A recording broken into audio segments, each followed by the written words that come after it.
Okay. Getting all our systems going, our recording going, making sure everybody is signed on and have our mutes on where we need it and our mutes off where we need it. Here.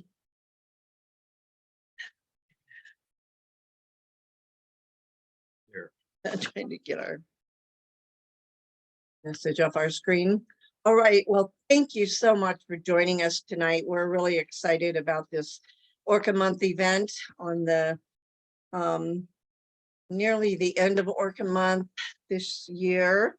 We want to start with our land and sea acknowledgement, acknowledging that we're here on Whidbey Island, which is Coast Salish lands and waters of many of the Coast Salish tribes use this area for seasonal hunting and fishing, and from time immemorial, and still do. And we really honor and respect and feel the historic knowledge of all the tribes in this area is so important, not just to our history and culture, but also just to the natural history and science of today, and to what we know about the orcas and the salmon and other marine mammals.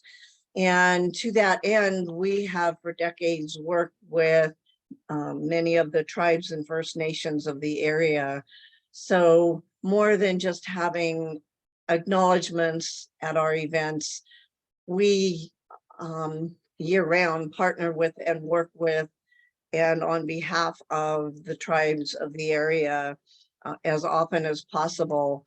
The last few years, we did partner with the Penco Water Festival for our Orca Month events, doing a Coast Salish Orca Salmon Culture event that was totally tribally centered on their cultural history with orcas and salmon, that were really interesting events. And we have those on our YouTube channel that I highly recommend. We had some really interesting interviews and videos that you can still find on our YouTube channel from a couple years ago, for 2 years in a row, that were really neat events.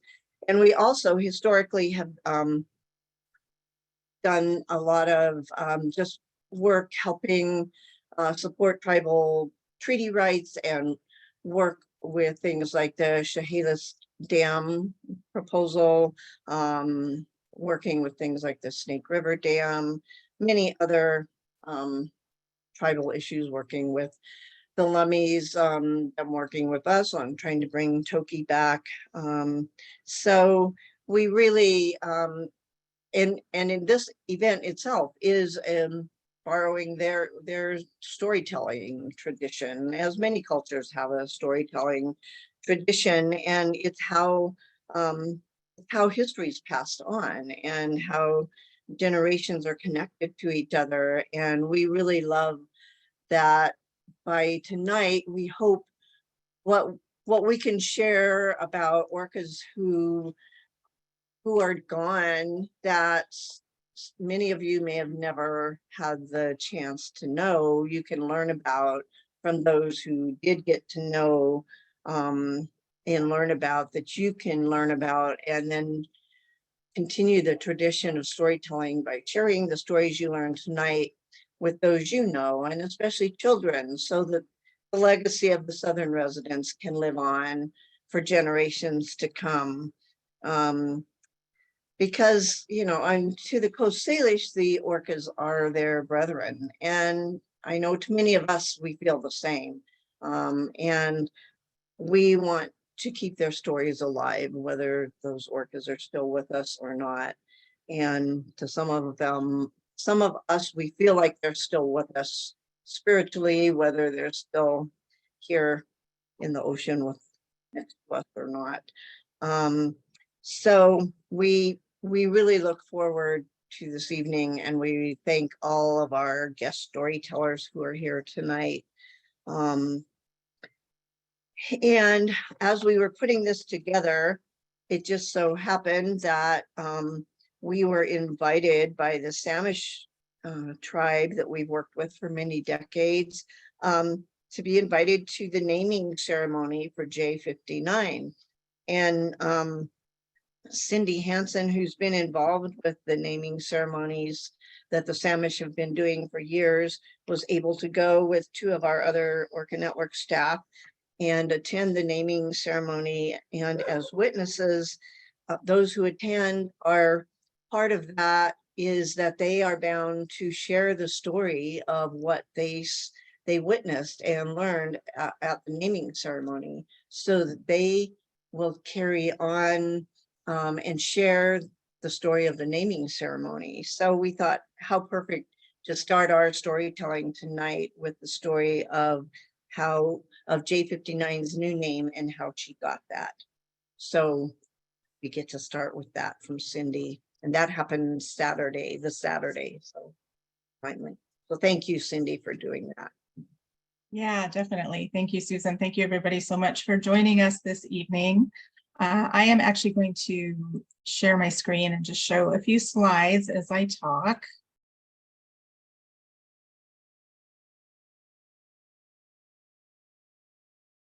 All right, so hopefully everybody can see that okay. I'm also going to turn off my video just to save some bandwidth. All right, so again, thanks so much for being here this evening. We, as Susan said, we're very honored to be invited to the Samish naming ceremony for J59, which took place last Saturday. And I thought I would give a little background, first of all, on how the naming came about, for those of you who may not be aware of this, and then talk about J59's name that she was given. And I know you all are aware of this, but Center for Whale Research gives the alphanumeric designations to the Southern residents, and then the nicknames have come about in various ways over the years. In the past, sometimes the Center for Whale Research and the Whale Museum would get together and name whales. There have been various naming contests over the years. The way it's currently done is that the Whale Museum allows their members to suggest names, and then the staff narrows it down to 3 or 4 names that the public can vote on. There's one exception to that, and that is when it involves this particular matriline.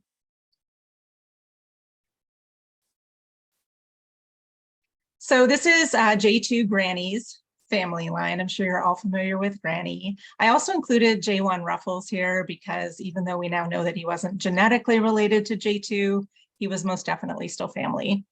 So when J37 was born, you can see her right here. She was daughter to J14 Samish.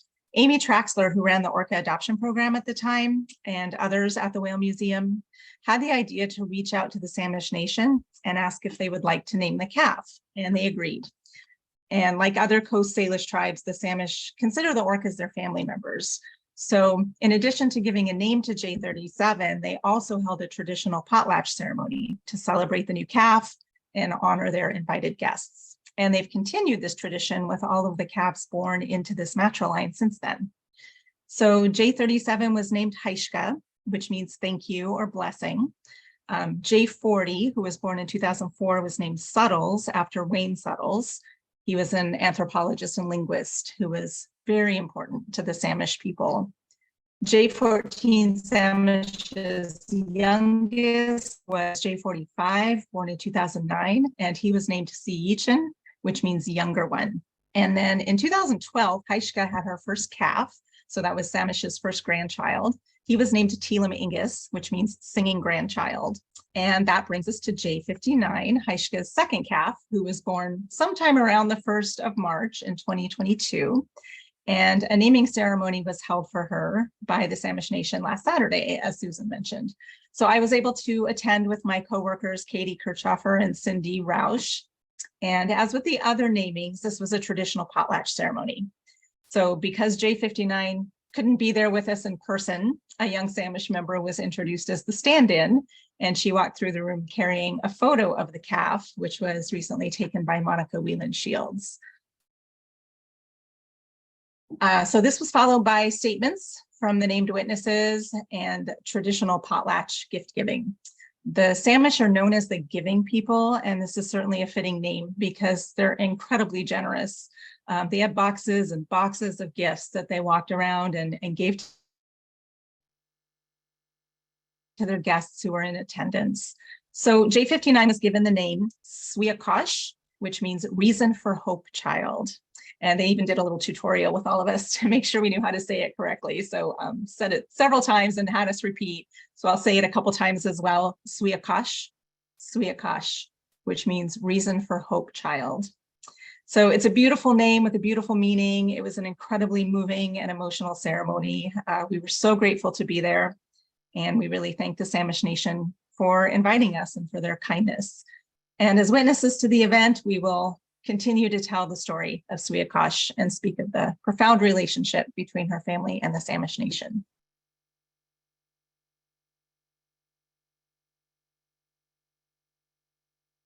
Beautifully told. Thank you, Cindy. I'm so glad you were able to go, and thank you for telling that, because you know the whole history of the Samish naming and the family. And that was wonderful. Thank you. Thank you. That's just such a perfect beginning to our evening, and the whole storytelling tradition. I love that. So here we are, and 2 days left of Orca month, something like that. And so welcome to our Orca month event, and almost goodbye to Orca month. But so we also, besides J59's name, we also, most of you maybe have heard, but maybe some of you haven't, that we have a new LPOD calf. We're still waiting for final confirmation. Do we have anything confirmed, Dave, totally definitive as of yet? No, all we have are the pictures that were posted on Facebook. We don't, we're going off of 6 photos. It's a new calf and LPOD. Well, Mark and I are going to head out west next week, and hopefully, yeah, if we're lucky, we'll find it. So, all right, if they don't come in before then. Yeah, hopefully he'll hand you his SD card with all of the photos so you can get some other IDs. yeah. I'm coming back with the hard drive. Yeah, he's gonna good. Everybody's photos. Good. So great. So, but that's very good news. We do know it's a LPOD calf and new baby, so that's good and hopefully healthy. So that's really great news. What more could we ask for Orca month? That's awesome. But I also just want to bring up that it's called Orca Action Month, and it's called Orca Month, but the action part of Orca Month needs to last all year long because there's still a lot to be done. So, you know, we kind of focus on it in June, but there's obviously a lot to be done. The orcas are still very endangered, the southern residents, and so I think you all know that, and we really appreciate everyone who does their part to make sure that, you know, as we were putting this together, I kept running through my mind that, well, if someday the southern residents do go extinct, well, the stories will be all that we have. And I kept saying, no, don't go there, don't go there. And I don't want to go there. So let's keep taking action and hope we don't go there. And the theme of Orca Month this year is lasting legacies and the 50th anniversary of the Endangered Species Act. And, you know, that is supposed to work to keep species from going endangered. So let's hope it will work that way, and we can do that for the southern residents. So on that lasting legacies theme, that's what we're going to do here, is tell stories about the lasting legacies of the orcas, but also of the Center for Whale Research and Ken Balcom, to honor him and the many decades of work he and his staff and all the many volunteers and former Earth Watchers and staff, volunteers, colleagues have done over the decades. And by sharing these stories to hopefully be retold, and hopefully there will be many, many news stories to be told and many new whales to have stories to be told for many generations. And it won't be that that's all that's left is stories. So let's keep those actions going. So with no further to do, I will introduce Howard, my partner in crime and whales and marriage and all of that, and Ken's brother, to introduce our first storytelling, which is a video that All right. that you can introduce. So this was April 8th, 1976. And it was Ken's first actual encounter with whales. The contract began April 1st, but he didn't find whales until April 8th. And that was off Port Angeles. And it's a story of discovery, two-way discovery, in fact, because yes, Ken was discovering the whales and doing the photo IDs, which were amazingly confirmed by Mike Bigg, who pioneered the whole method of photo identification. But in the course of that encounter, as you hear him read, as he describes the whale's behavior, that at first they avoided the boat. They scattered. They didn't want to be anywhere near it. And you have to realize the context was after 10 years of captures of any boat that approached might want to capture them. So they were very skittish about boats. But over the course of the couple hours of this encounter, you can see the whale's behavior change. And they began to realize, oh, this guy doesn't want to hurt us. He's just pointing these cameras at us. He doesn't want to actually do anything. So maybe he's friendly. So you'll see how their behavior changed. So it was really a discovery on the part of the whales that researchers are our friends. So I think with that, we can start the video.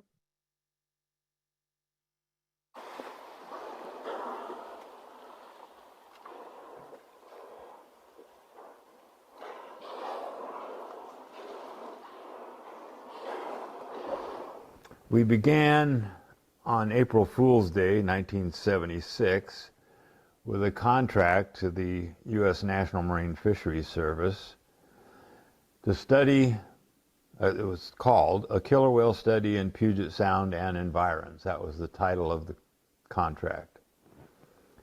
And it was from April 1st, 1976, April Fool's Day, to 30th September 76. But the government found a little extra money and kept us going through October until Halloween. Beginning in 1972, captures required a permit from the National Marine Fisheries Service that cost $100, and they had to know what the sustainable yield was, as it was argued that they came in and out of Puget Sound all the time. Nobody knew how many there were. And you have to determine what the sustainable yield or the removals could be. Mike Bigg had already done this in Canada, but his numbers were not entirely believed, or his techniques. And besides that, U.S. waters needed to be surveyed. Meet Grammarly Go, your go-to solution for getting quality work done quickly.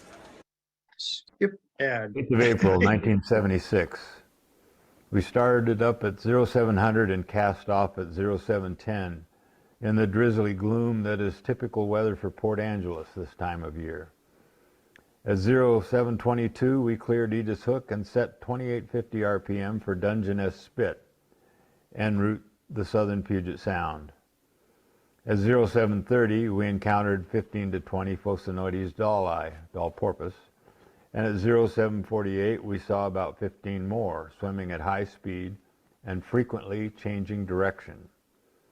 None were interested in riding our bow. Perhaps they were feeding.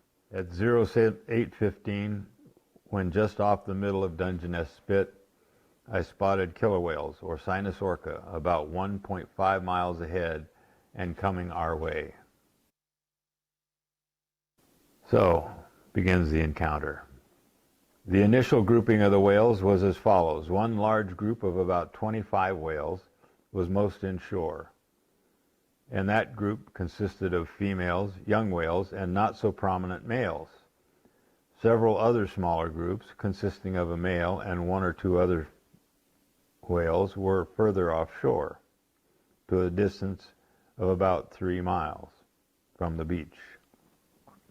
The general pattern of movement was in a line perpendicular to the coast.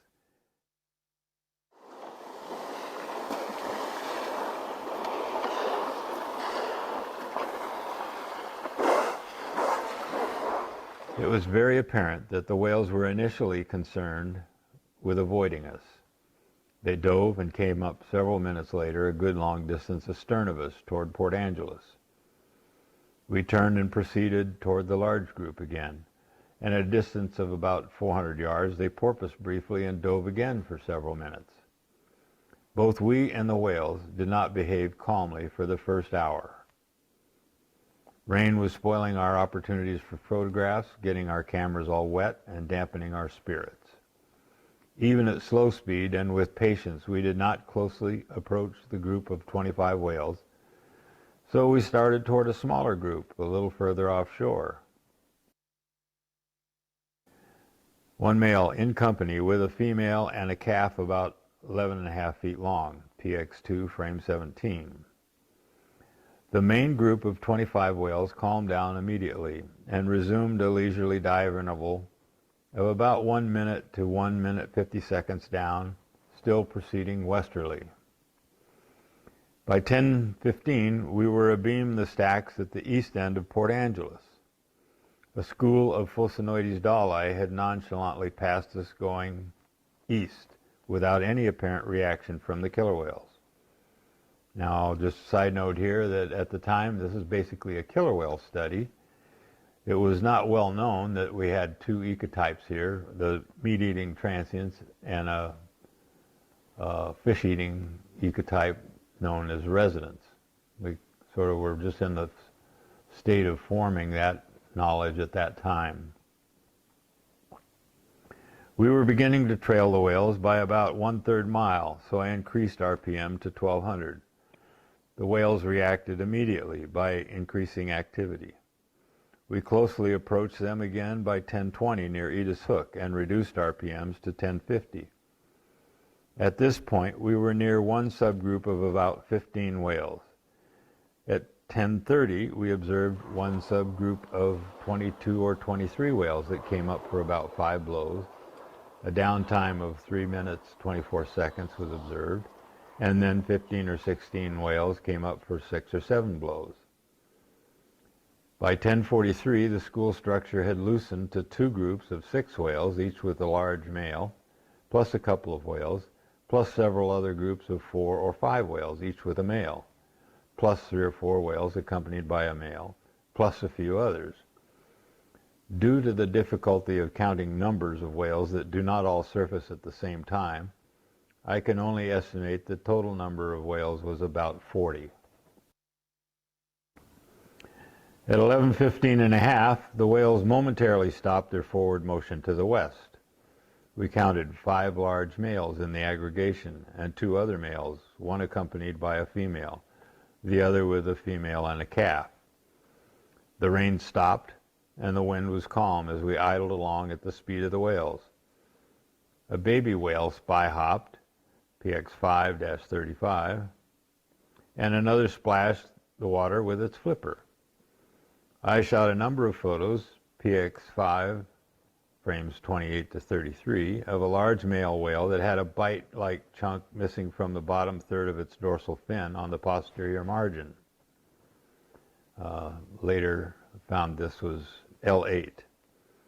Several whales lobtailed, not apparently related to our presence, and at 11:33 one small whale breached twice. Camille got a photo of the second breach. At 11:37 the whale started moving west again, and another little whale breached. By 11:50 we were abeam Port Angeles proper in 47 fathoms, or about 1 mile off Edith Hook.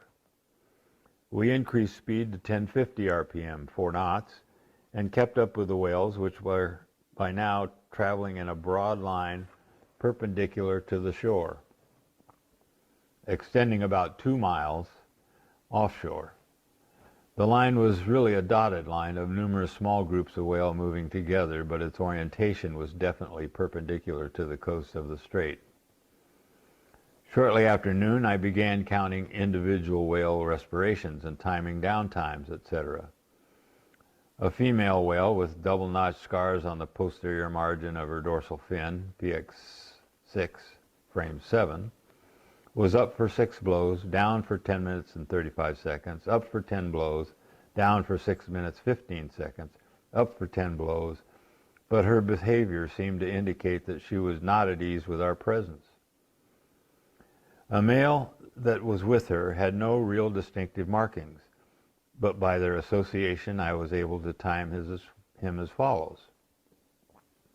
Up for 5 blows, down 7 minutes 45 seconds, up for 15 approximate blows, and down. These 2 whales were presumably feeding, and they were the third flanker group from the outside, or most offshore group. At 12:58, I reloaded both of my cameras, plus X7 and color roll 3 to frame 2, and began shooting as the whales all came together and seemed to be relaxing. The whales seemed unperturbed by our presence and frequently swam within a few meters of us.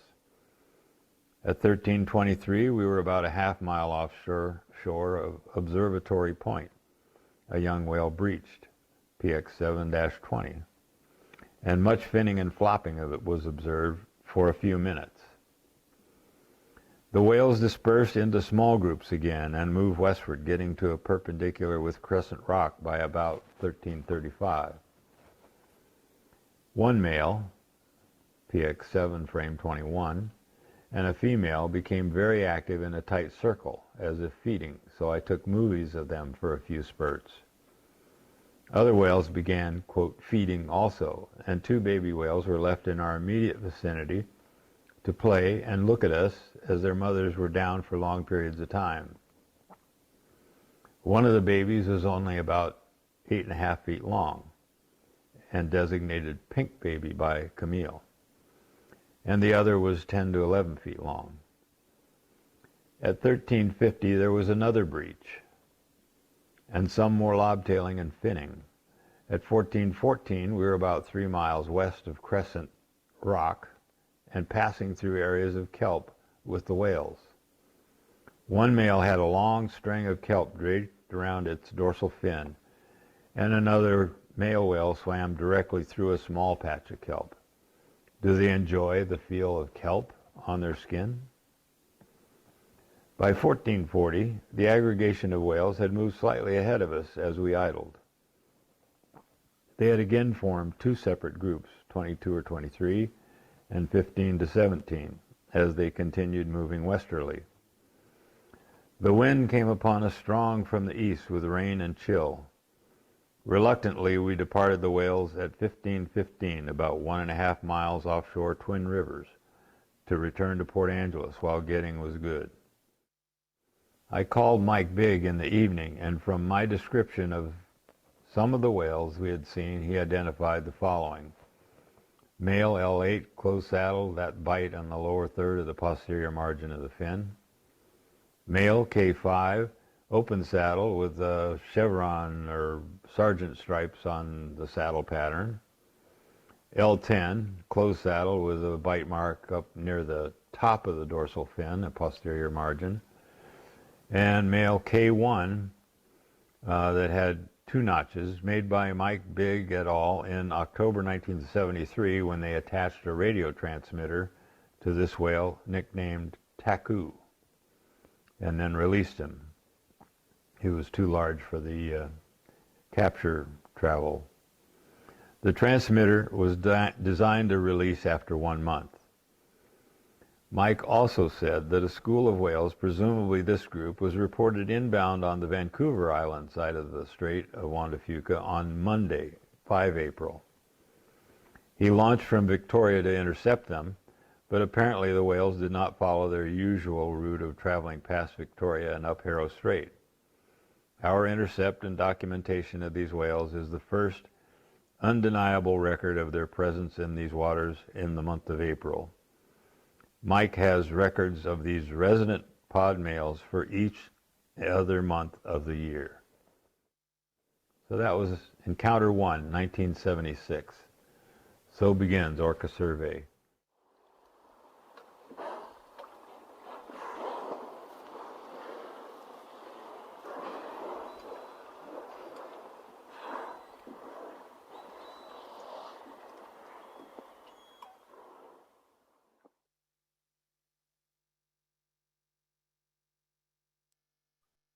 I want to say thank you, Ken. He's watching.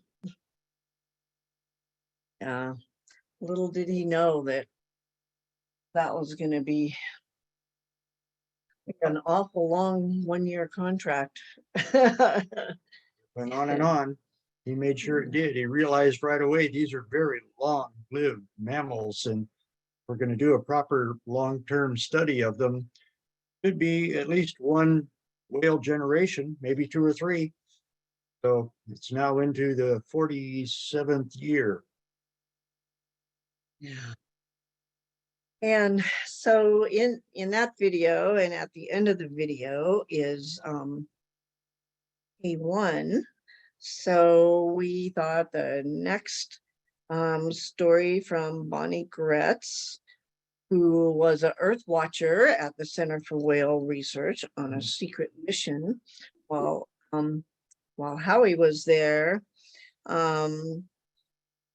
that in a kind of roundabout way ended up in him getting a Keiko Barbie doll from Bonnie and him giving that to me in a deals that I said I would be on the board of his foundation to help bring Lolita back. And it worked. And it She's still worked. here. And I still have the Keiko Barbie. And now and Bonnie is one of our best volunteers at the Langley Whale Center for Orca Network and has moved to Whidbey Island from Oregon. And we're all very, very happy to know her and have known her for a long time. And she, was a great Center for Whale Research volunteer and friend of all of us, and especially the whales.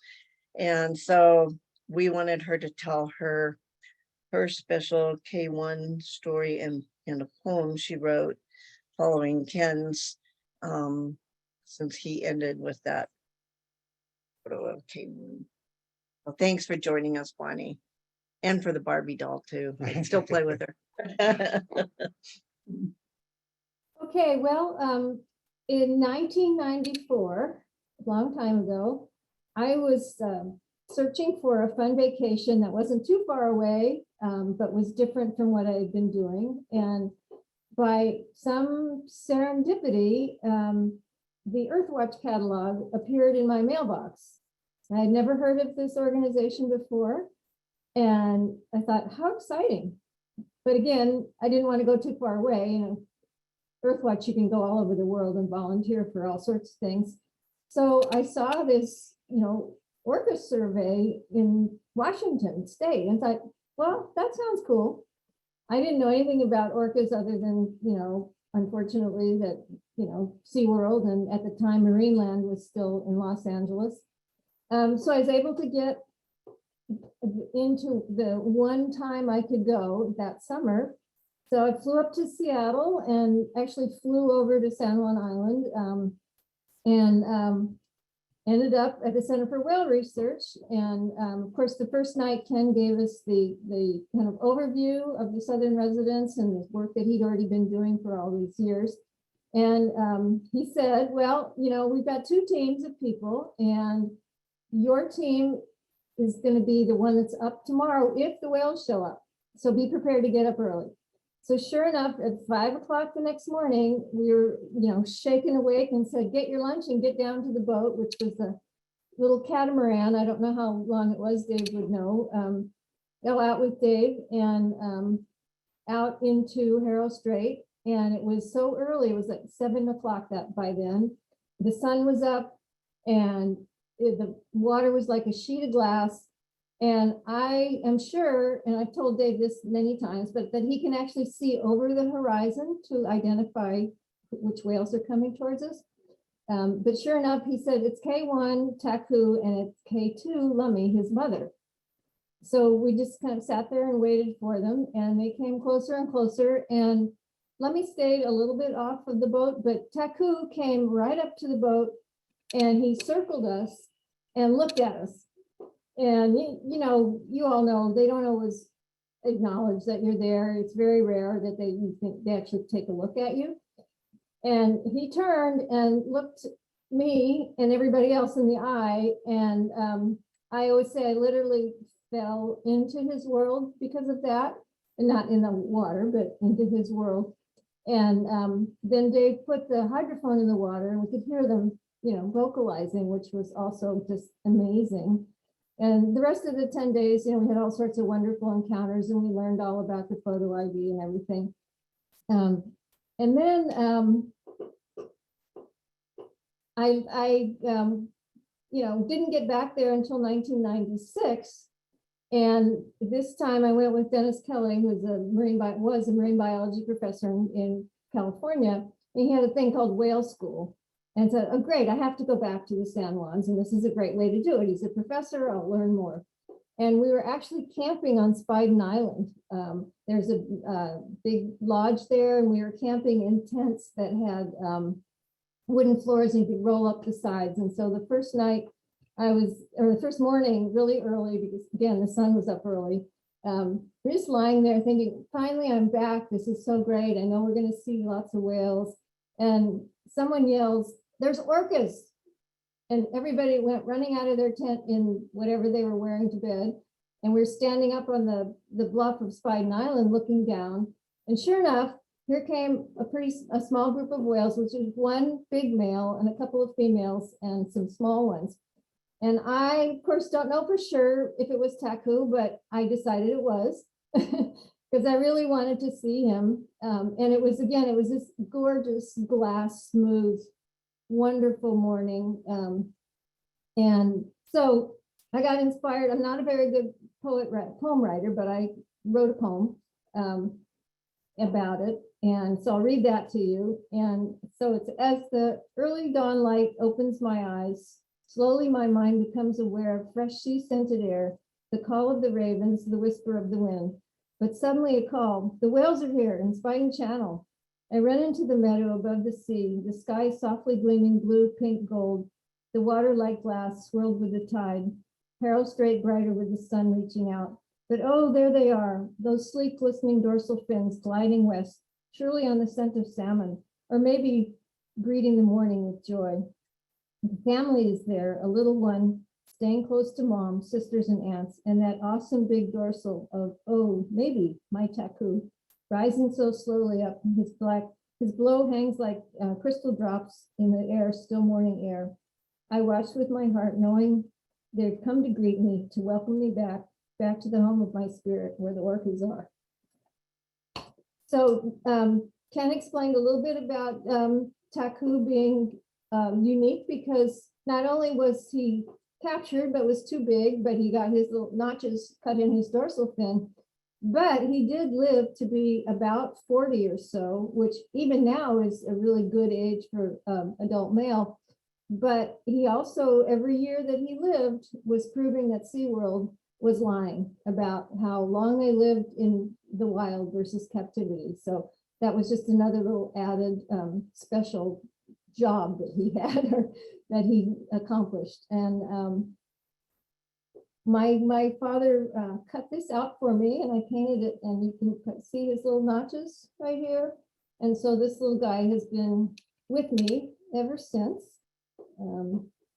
And I just, I moved here, I made my way up from California to Oregon to here to be with the whales. And I am so grateful to Ken and the center and to Susan and Howie and Orca Network for creating this wonderful opportunity for me and everybody else to do what we can and share together to help these guys learn about them. And Susan's right, they are family. They feel like family, and they are.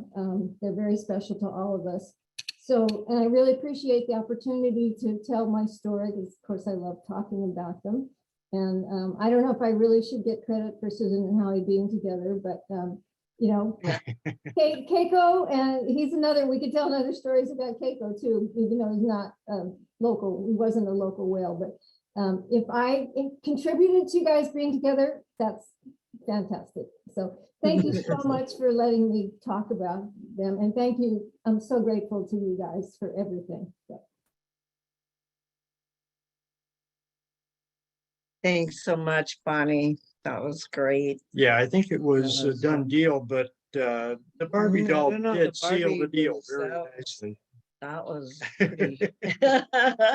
Well, and just one more little for the, probably some people don't know this, but I worked at Mattel, and we contributed $500,000 to the Keiko Foundation, which, and even bigger than that to me is that the worldwide, we sold 4 million of those Barbie and Keiko products, and it had his story on there. So that was probably one of the early times when some story about freeing a whale, a wild whale, went worldwide. So, And she made sure that the Keiko doll that was with Barbie was anatomically correct. And, she was the Mattel designer. right. So, Right. and the Barbie had a disappearing wetsuit. I mean, really cool. Okay, we're getting off topic here. Mission fulfilled. Thank you. That was a great story. Really appreciate all you do and have done. Okay, so Howie has a story next Okay. about J14. Right, and it'll be brief. And that's partly because the memory distorts after 2 or 3 or 4 decades. And this, I thought it was in 2001, and I thought it was on the 21-foot Boston whaler. And I thought it was probably J14 with her calf Heischka, J37. But Dave graciously corrected my recall and let me know the essence, the real important part of the story remains. And so I'll tell that. And that was, we were out in some boat. Okay, it was actually the 37-foot Trimaran High Spirits. And we had been with J-Pod all day along the west side of San Juan Island, doing the photo ID work, and just sort of traipsing alongside parallel with them. And then we got to Open Bay, which is the way into Snug Harbor to tie up at the end of the day. And we just stopped, just kind of rested there because, to pack up the gear and get ready to go back into the dock. And the J-Pod continued on north. They went way up around Kellett Bluff, and they were probably a mile or so away when suddenly we saw one coming back. We saw the blows, and it came closer and closer. And pretty soon Dave called out, "That's J14. And look there, there's a little calf with J14. And what happened was that J14 had turned around, left her family. I mean, she caught up later, but she departed from the family, did a U-turn, came back to us, and came straight to our boat within 15, 20 feet, and circled around with her new calf. And it was as if to say, here's my new baby.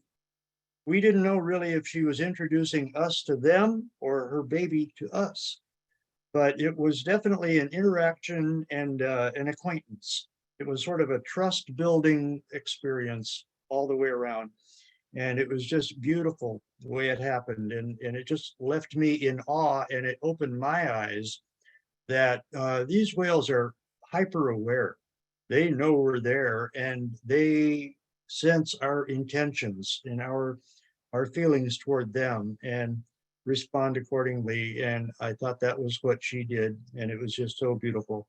And J14, of course, was the granddaughter of J2, the venerable J2 matriline, and therefore the mother of J37, and would have been, had she lived, the grandmother of all of the kids of J59 in particular. So as we heard from the story earlier. So that was my story, and it certainly impressed me. And then Stephanie, did you want to, so you had a similar story that you said that reminded you of one. Well, yeah, that's the question, are they introducing us to them or them, the babies to us? It was my second year working as a naturalist on what was then the San Juan Clipper. And we were out in the middle of Harrow Strait, kind of at the south end of Harrow Strait, with part of L-Pod. And that was the year that L77 Meisha had her baby J119 Joy. And Joy was only about a month old. This was late August, early September sometime. There were 3 whale watching boats, and we were spaced out over about a quarter mile. And we could see Meisha and the calf and a male off in the distance. We were giving them plenty of space, and the 3 of them were hanging out together. And then at one point, the baby Joy went right up to Meisha, and Meisha very deliberately swam up to the bow of the boat that was furthest away from the one I was on. And all of the passengers out on the bow deck are, oh, we wish we were on that boat. Well, the next thing we know, the 2 whales turn and come to the boat between us and them, right up to the bow, and spend a moment there. And then they came right up to our bow. And when they came up to our bow, Meisha breached, and the baby stood on her head and waved her tail, and then they took off. They were done with us. They'd done what they were there to do. But it was just a really stunning moment. It was such clear, intentional action on the whale's part to go and or to come up to us, and what, for whatever reason, I don't know still if she was showing them these are the boats that you can expect to see, or if she was showing off her baby, which is what all the passengers thought.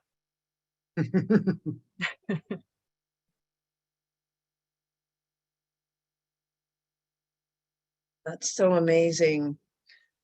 There are so many times when you just have to wonder. There's that thing of, boy, I think they really are. They are our brethren, and I really think we're more of the more alike than we are different, except that they know how to exist sustainably than we do. But they do feel like family. Definitely. Okay, Howie, you want to introduce the next? Right, well, next coming short- up is a short audio clip by Diane Claridge, who, of course, was at the Center for Whale Research for many years with Ken. And she tells about a night that was kind of, amazing and yet not so unusual.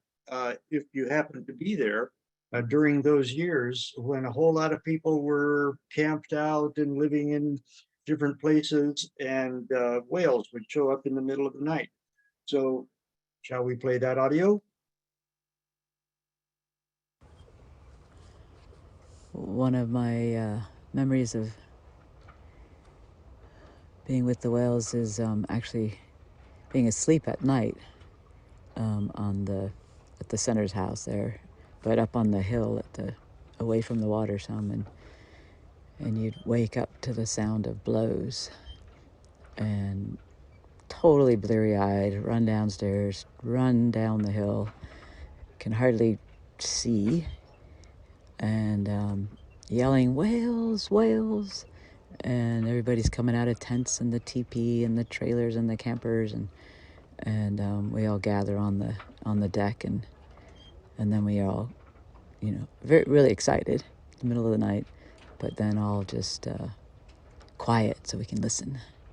And we'd be listening for this one particular blow that sounded different to the others. And when we heard that, we knew that it was J-Pod, because J8 had a bit of a respiratory problem that apparently she had her whole life, and she was quite old then. But if we heard J8 wheeze, then we knew it was J-Pod, and that kind of set us up for the next day. We knew J-Pod had gone by, and we'd either miss them or maybe if it was early enough in the morning, we might be able to catch up. But just remember running down that hill, really still asleep, and excited to know the whales were out front. That's it. It actually happened a lot, except nowhere else. I mean, that was the amazing thing about the Center and Orca survey in those years, was that when whales came by, it was a group experience. It was fantastic. And Dave has been there through it all. Well, not quite the very early. Actually, I seem to remember most of the time we would gather north of the circle in the driveway, because if you got a little bit up the driveway from the house, you got away from the wave action, could actually hear the blows better. Yeah. And what was really neat was you could get a sense of the group composition of groups going by at night, because the bulls would have these big, low, drawn out blows, and the calves would have these short little puffs, and everybody else is in between, and you could tell the difference between a breach and a peck slap and a tail lob. They all sounded different, so you could kind of tell what sort of surface activities they were doing as they rolled by. And oh my God. Yeah, it was really neat. I mean, the only thing you had to worry about was while you're running down the driveway is taking your knee out on a boat trailer. But, Oh yeah. Or getting run over by a deer. Yeah. But other than that, no, it was good times for sure. No, and that's why they call him Dave into pins. They should call him Dave into blows and tail slaps, and he even can ID them at night. I mean, yeah. I'm not surprised. Well, and this is, I'm really quickly, her story brought up another story that I will try to tell in 1 minute, of when Ralph Monroe was at Limekiln and having a big ceremony after J6 passed away, and had a big press conference at 1 o'clock. The whales hadn't been around. Exactly at 1 o'clock, J-Pod showed up as he's starting to speak with his back to the water. J-Pod showed up exactly at 1 o'clock. And just as Ralph started to talk, it was just as the southern residents, their population was really nosediving. And Ralph was talking about that, but he was saying how, and J6 had been named Ralph in Ralph Monroe, former Secretary of State's honor. Just as he was explaining how he and Karen first met Ralph and connected, or J6, connected out on their sailboat, just as he was describing that, a whale breached behind him and everyone's screaming, and he turns around, you missed it. He turns around, starts again, a whale breached again. That happened 8 or 6 times. And then, which was pretty wow, what a coincidence, that all of that. And then it turned out to be that that was J8, J6's sister, that was doing the breaching and happened to breach 6 times at J6's memorial. So there's another J8 story that I remember, hopefully correctly. That was 1998-ish. But also an uncanny sign that they That seem they to know know what's what's going going on. Yeah, when we're thinking of them. yeah. When we have events, ceremonies, or big moments about them, they somehow know sometimes. I don't know why. So, Okay, so so we are next. We know we are running late, so we have to talk fast. We are going to talk about a whale that some of you may know, L98, Luna, otherwise known as Luna. I'm gonna try to take turns. This is kind of a birth and death yeah, part of right. the story. So we first met Luna right after his birth in September 99 during a short, really short day-long half-day visit to San Juan Island.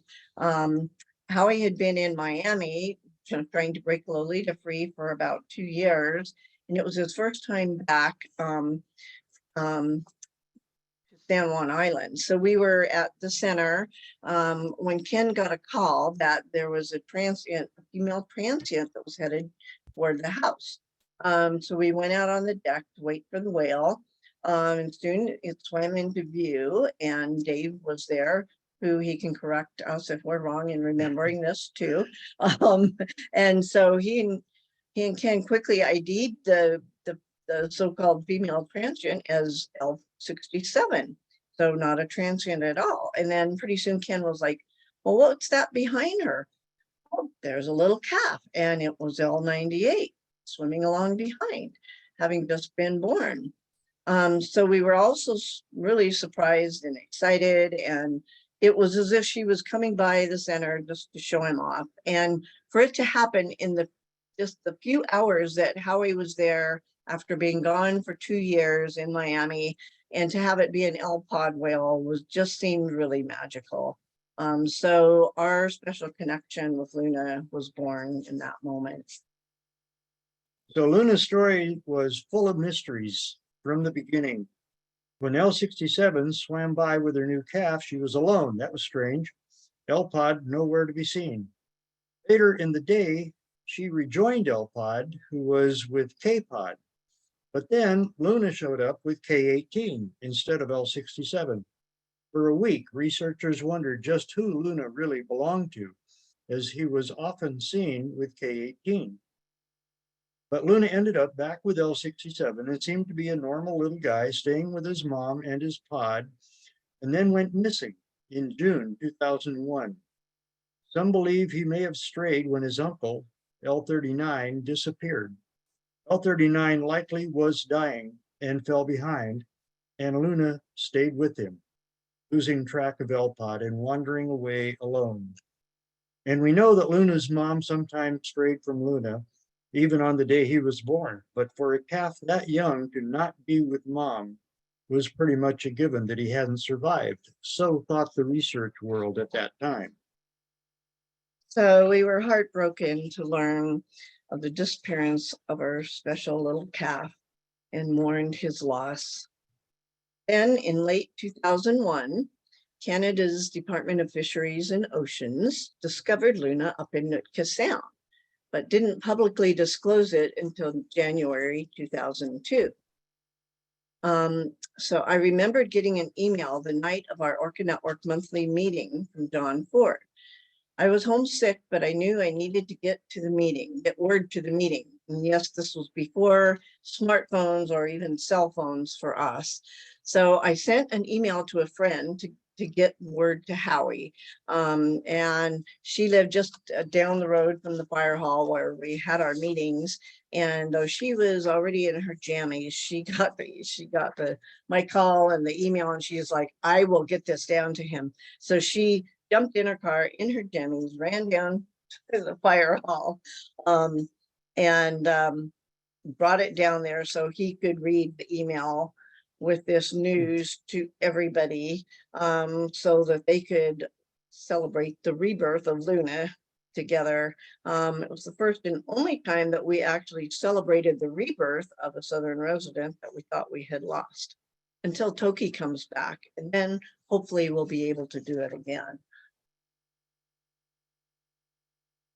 So that was when we really got to know who Luna was. How much he missed his family, how cute and fun he was, and how lonely, and how that got him in trouble. There were many ups and downs in Luna's Nootka Sound life. The belief of the First Nations that Luna embodied the spirit of their deceased chief and should never be captured. The attempts to keep Luna away from people in boats and attempts to keep people in boats away from Luna. The plans to relocate him and the fear that marine parks were lurking nearby to take him in. The attempted capture of Luna by DFO and NOAA Fisheries, and the interception of Luna by First Nations during the capture attempts. And Ken Balcom's proposal to lead Luna down to the Salish Sea and rejoin his family. And the stories of all the people who monitored and stewarded him in Nootka Sound. We could go on all night with those stories. Yeah, so many people wanted to help in so many ways, in so many different and often clashing ideas and ways. Yet this cross-border, cross-culture, cross-species situation none of us had ever dealt with before was never solved by all of us humans who just couldn't figure it out in time to get him home and back to his family before his sad demise. At 9 a.m. on March 10th, 2006, in Nootka Sound, BC, Luna approached a 104-foot tugboat that had pulled into a cove to escape rough seas, and apparently he was sucked into the props of the tug. I remember getting the call from Suzanne Chisholm that morning, having to tell Howie when he came home from work that afternoon, having to talk to the media all day, and just crying. It was a day I'll never forget. I don't know how we could have made it through the whole Luna years without Mike and Suzanne. Two people with two special hearts who today are still very special friends. But we did get to know Luna, and that is largely thanks to Mike Parfit and Suzanne Chisholm, Mountainside Films, and their amazing dedication at monitoring and observing Luna in Nootka Sound and reporting on his behavior and welfare in a very heartfelt way.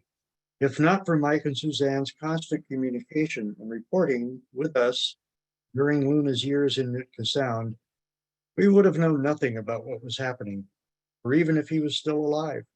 And if not for their incredible talent as filmmakers and authors and their love and dedication to Luna, we would never have come to know Luna through their eyes and words. So we're really fortunate tonight to have Mike Parfit here. And we have a trailer, and Suzanne made it too. Yeah, hi guys. Hugs to you both. And I just, boy, those were such difficult years. And there were so many years where it was just a blackout of, you know, just times where nobody knew anything. And without them, I mean, they would get information to us and we would get it out to everybody else. And otherwise, you know, and it was how the world came to know Luna.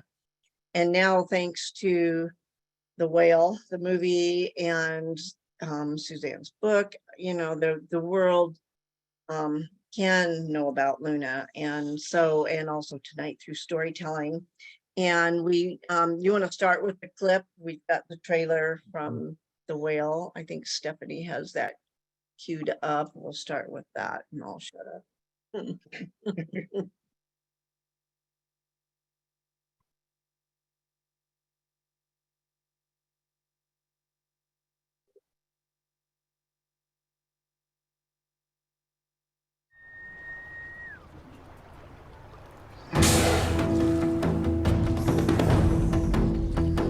That whale needs and wants and craves attention. He's Mowgli the Jungle Boy of whales. This is so out there. He was somehow spunky. He was lively, he was engaging, he was kind of pushy. He was desperately lonely. This is like God's gift. It's almost as if an alien came down. He was brought here for some reason. I put my life on the line for his protection. Must have been like a child, getting lost in a supermarket. He was just wandering up an aisle, turned around, and his family was gone. So he apparently decided that if you can't be with the species you are, make friends with the species you're with. When he pops up and he looks at you in a sort of contemplative way, And you would be mesmerized or something. That was my greatest honor, was being able to be his friend. Friendship with that whale would have been the worst thing that you could have done to him. Hey guys, it's an offense under the Fisheries Act to touch this whale. Folks, this is not a watchable whale. You must take this vessel 100 meters out of this area. And who made those rules in the first place? This is now a lonely animal that's looking for comfort. Catching him, I believe, is really the right thing. Throw him in a cage or something. It's like, no way. I'm gonna start crying. so we took a deep breath and we took a stand. All of my education and training involves things that you can somehow quantify. But there are these uncomprehendables almost, these things out there that something's going on. There's nothing else like it. I've never experienced anything like it. I love my dogs. I love all the animals I've ever had. But this was different. This was different. I touched him. Now I touched him that much.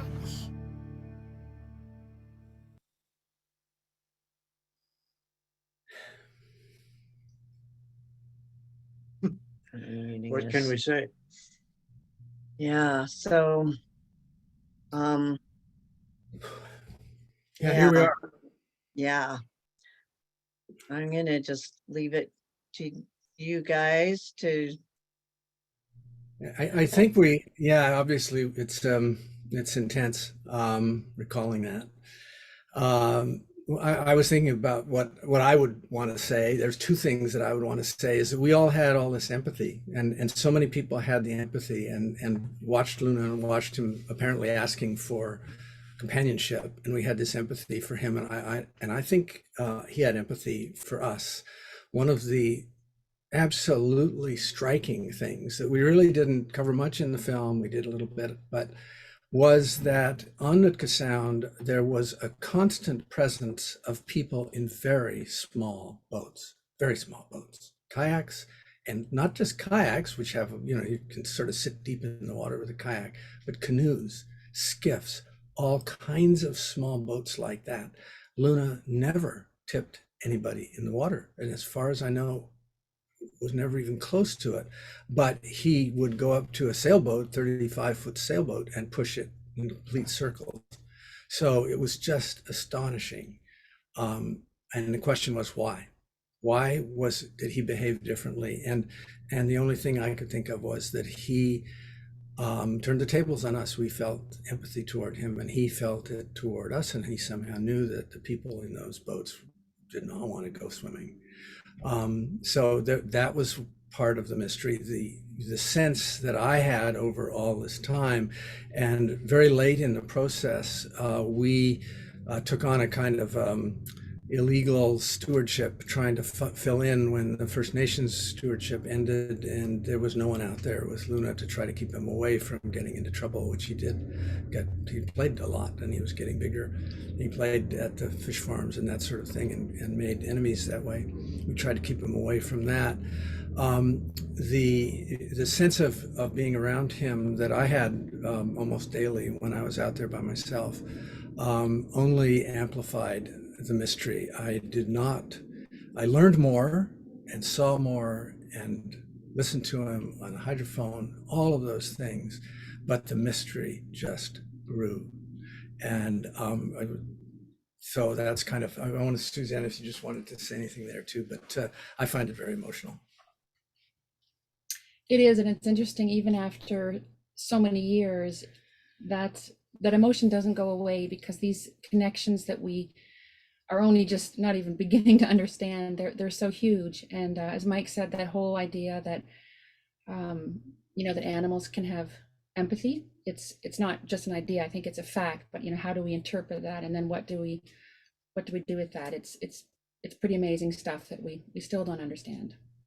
One of the things that he did, I'll tell you one little story. I mean, we were thinking of stories about the personalities of these animals, and one day we were out with him. We were not out with him. We were out watching him at a distance, and he was with another boat, and we were probably 200 meters away from him. And we just thought, well, he's with this other boat, and we're going to watch and see what he's doing. We were out there in our little Zodiac, and that was before we really were there sort of for him later on. And he turned from that boat, and we were just sort of sitting there, and he came toward us, and it was an absolute straight line. There's a big open part of Nootka Sound we were in. He came straight toward us, and every time he came up, he hit the water, bang, bang, about 10 times, went straight under the middle of our boat, under the middle of the boat, and kept going, hitting the water, bang. What was happening? That's symbolic of how mysterious he was and how obviously he was trying to communicate. He was failing. There was some debate people had about whether he would, if El-Pod came by, whether he would go with them. We had never a doubt, because we were able to provide something to fill in for him, but we weren't able to give him what he needed. We just weren't. And so that was a constant sense of sadness when you saw him, that he would come up and look at you in the eye. He would call all the time. He was always calling, and there was never an answer.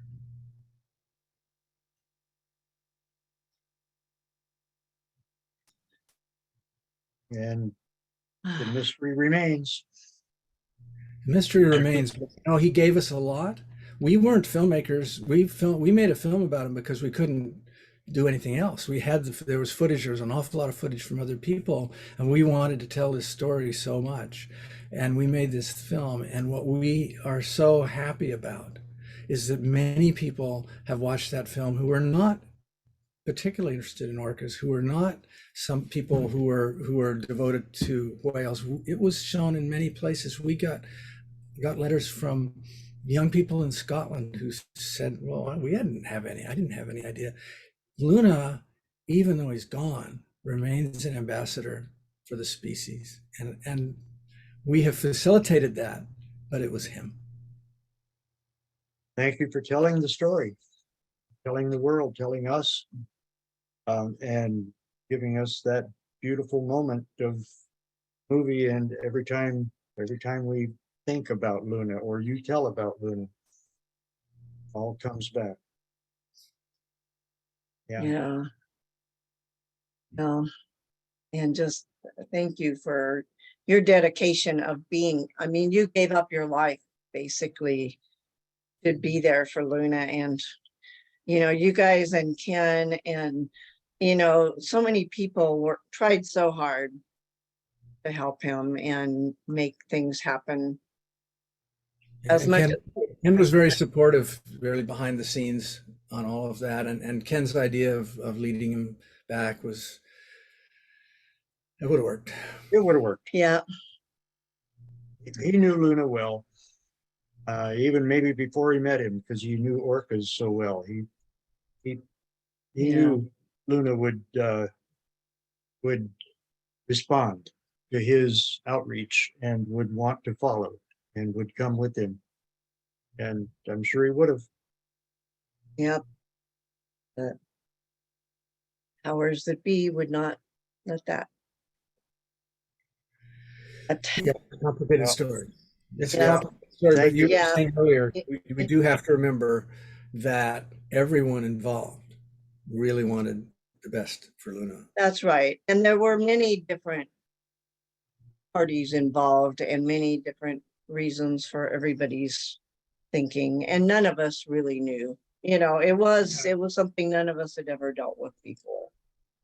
And so we all did the best we could. And but I'm thankful to you all for helping us all get to know Luna better. We should move along with our program. Yeah, we however. are. I know we are woefully behind. Thanks for inviting us. It's been wonderful. Oh, Thank well, you. thank you. And it's so good to see you. And we have 3 more wonderful storytellers left. So thanks to all of you who are still with us and hanging on. And we will move on to a recording of Astrid. Howie, you're gonna. Well, Astrid was and is amazing. She was the researcher from the Netherlands who came in and with her incredible genius and photographic memory and her passion for orcas, she sort of revamped the program and helped make it what it was. And when she told stories, you were mesmerized, and that's what she's going to do here. So can we play Astrid? I'm Astrid van Ginneken from the Netherlands, and I have volunteered for Orca Survey from 1987 for over 25 years. And I would like to share with you some special memories of K17, a wonderful whale called Pachina. And the first event that made a real big impression on me was in 1988, when we were out on high spirits and Kelly was driving the boat, and a couple of yards ahead of us were the K18s. K18 the mother with K40, K17 and 2-year-old K21. And there was a small powerboat, tourist boat, and they saw the whales and at high speed, like they approached the group, and the K18s had to really dive down to avoid being hit. And so the boat slowed down. They were looking around, where are they, where are they? And when they came up ahead, again the boat went, you know, approaching the whales at high speed, and again the whales had to avoid the boat and make a sudden dive. And that happened 3 times. And then there was a very long pause that the whales were down, and we tried to reach that boat to explain that they shouldn't approach the whales so aggressively that way. And finally, when we were close, he said, "You shouldn't do that. That is safe, but unsafe." But they didn't react. And then in the far distance, we saw K18 with K40 and K21 come up, but K17 was nowhere to be seen.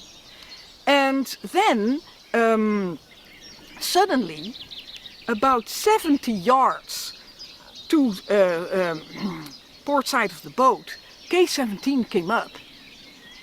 And then he kicked his flukes and charged the boat.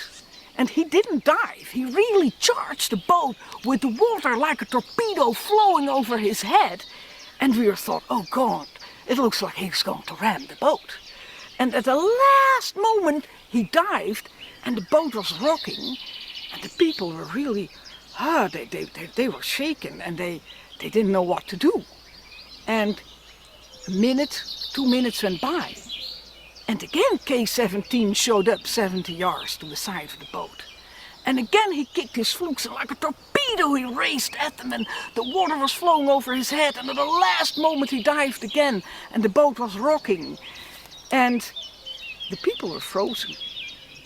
And for the 3rd time K17 came, And again he charged them like a torpedo, but then he did not dive, but at the very last moment he swerved and he touched the spare engine at the rear of the boat, and then he went on.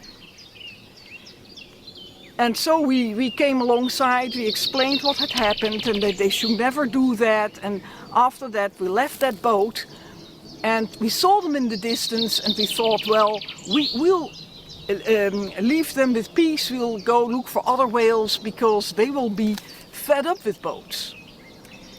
And about 15 minutes later, I hear blows behind us. And a male was approaching. And I said, gee, let's just keep staying same course, same speed. And the whale came closer and closer. And I was looking over the railing, expecting him to come up any time. And then suddenly his dorsal fin broke the surface and he blew in my face. And it was K-17. And I realized, wow, what a trust. I mean, I could have touched him, but I respected him too much, so I didn't do that. But then I realized that he had just been harassed by that boat, but he knew our boat. He knew High Spirits is safe. And from then on, he had a special place in my heart. And every time when I would see him, I would greet him and squeak, ow, ow, hi, Pacina. And many times when we would encounter him, he would come close to the boat, and sometimes he was under the netting that was stretched between the front pontoons of the trimaran, and then he would go away. And I've had it that there was a group of whales way in the distance, and a male came, separated from the group and came at us, and I couldn't see who it was because it was head on, and he came and he came and he came.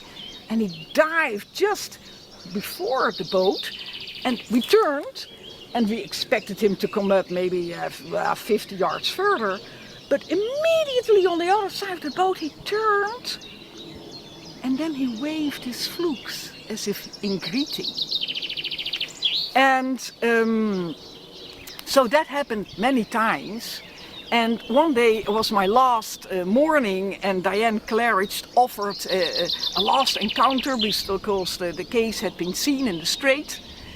And the four again, the mother K18, K40, K21, and K17 would surface alongside us. And then suddenly upon the next surfacing, K17 didn't show up. We thought, where's K17? And again they came up, and K17 wasn't there.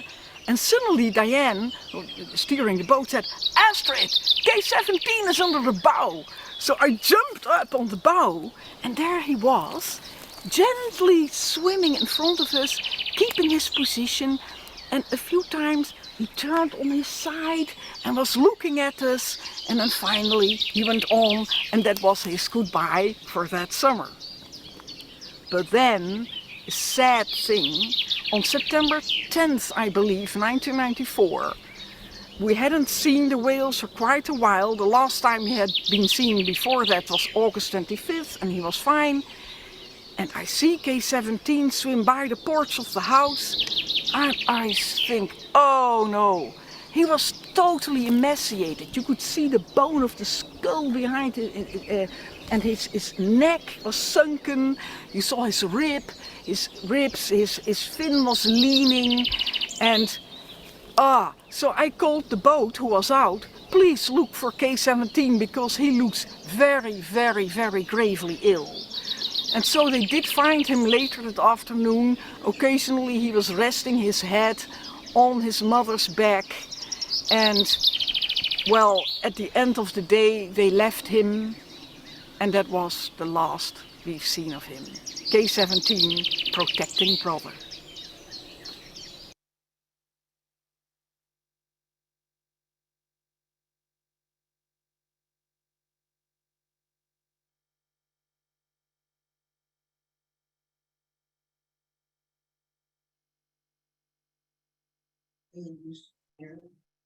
Yes, wow.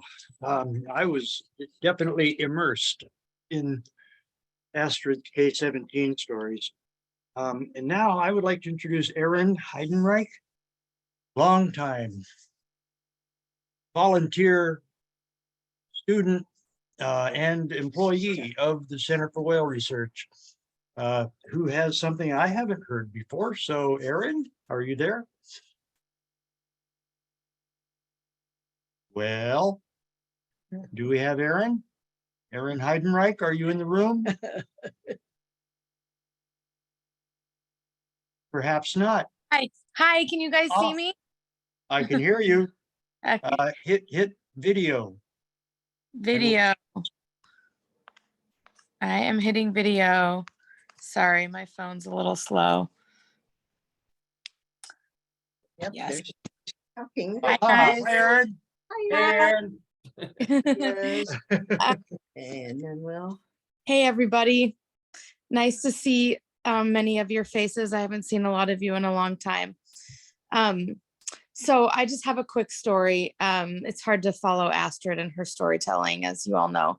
She's much more animated than I'll ever be, but I loved her story. I love like how all of these stories have a similar sort of theme in that it's like just telling stories of relationships with individual whales. And I guess that's what you guys asked for, but you know, it's kind of like, this is how you find your favorite whale, is by having an experience like this. And I remember I started the center in 2003, somewhere around there. And oh, I don't remember the details of when this was, but I believe we were doing winter studies, and it was Dave and Katie Jones and I, and we were out on Orca, and we had found a group of L-pod whales, a group of L-pod males, which, you know, Dave was always fond of, we were all fond of.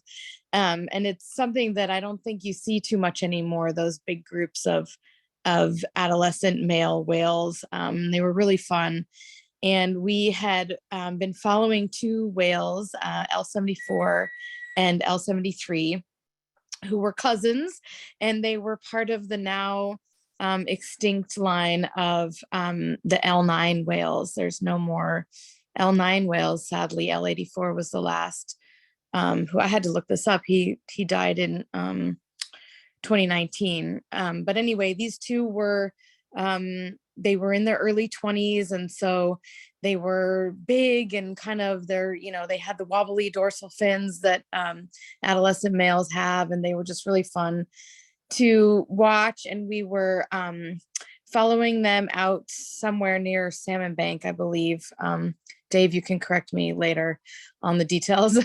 But we were following them along, trying to get some good photographs, and we ran into a FOD bank, and we just got completely socked in for a little while, and we just ended up shutting the boat down because we had lost them in the fog, and we kind of, you know, couldn't see anything. And I remember clearly that I was sitting on the bow of the boat, and you know, Orca had this little railing, and I would often sit with my arms on the railing and my feet hanging off the bow of the boat. And we were just kind of floating along, wondering if we should give them another chance to show up, or if we should move on, get out of the fog, go have lunch, you know. And just out of nowhere, they both came up like at the same exact time, flanking both sides of the bow of the boat. And they were so close, like similar to Astrid's story. I felt like I could have reached out and touched them, and everybody on the boat screamed. I could swear that you screamed, Dave. I don't know if sure, but I'm pretty sure you did. I won't deny it. Yeah, okay, thank you. But I know I screamed, like, and it was just before they had come up. I remember you could hear the bell from the buoy out there, and it was kind of an eerie scene because we couldn't see anything, and it was all foggy, and there was this sort of eerie, creepy bell in the distance, and they just came out of nowhere. And we all had the feeling that they like did that on purpose, that they wanted to scare us or to surprise us, and that they sort of, you know, I don't know, delighted in the fact that we all made a noise and we all screamed and like, let's make the humans scream.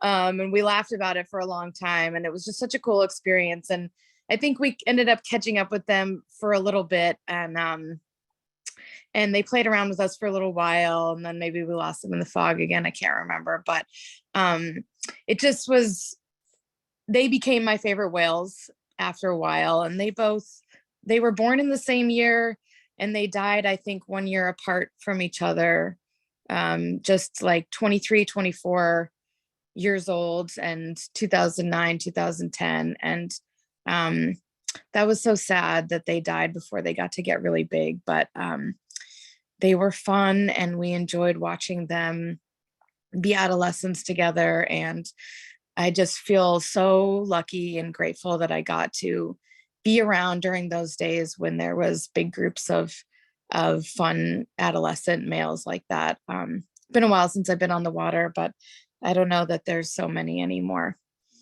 Anyway, that's my story. And thanks for letting me share it with you guys. Good to see you all. Okay.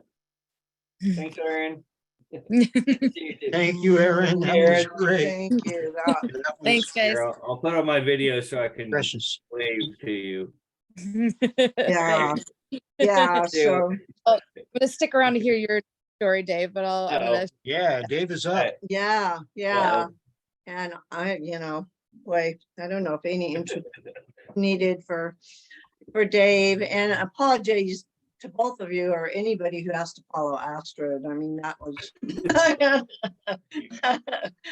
but anyway, but we're saving all the best for last. I mean, Astrid, Erin, and Dave are, you guys are the mainstays. Yeah, Yeah. heart and soul of the center. So we'll shut up and let you guys go for it. And thanks to everyone. I know we're running late. Thanks to anyone who can hang in there, and we know Dave is full of stories, and Erin, if you want to pitch in Amazing photos.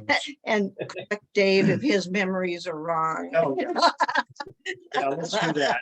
Or corroborate, or thanks so much, you guys. Go for it, Dave. Oh, okay. Well, I wish I had the kind of stories that Astrid does, but I don't. But I do have a whole lot of whales from the past that I really love, and kind of fall between the cracks a little bit, and I think these are whales that deserve to be remembered. And anyway, when and I'll start with one and move into the others. But I grew up in I was a kid in the 70s and got hooked on killer whales when I was 3 years old, after watching Namu, and any information on orcas was really hard to come by in the 70s, and it really wasn't until 1978 when I had a National Wildlife magazine subscription, and I got an issue, and it had a article on orcas in it, and the first photo in it was a picture taken by Ken Balcom, and it was a picture of J3 in front of Seattle, and that was the first photo identified whale that I ever knew existed. It was the first current information on orcas I ever got my hands on, and so that was the beginning of knowing that there were individual orcas out there. And in 1984, National Wildlife came out with another article, and it took me a little while to figure it out, but there was another picture of J3 in there. And around the mid 90s, I got a hold of my first ID catalogs, and it was obvious that J3 was my guy, and he was. I'm going to show some pictures, and I apologize ahead of time for the quality of my scanned in slides. My little scanner is not all that good, and my internet is really slow. Hang on just a second. See if I can do this. I don't know. Is anybody seeing any pic? Oh, wait.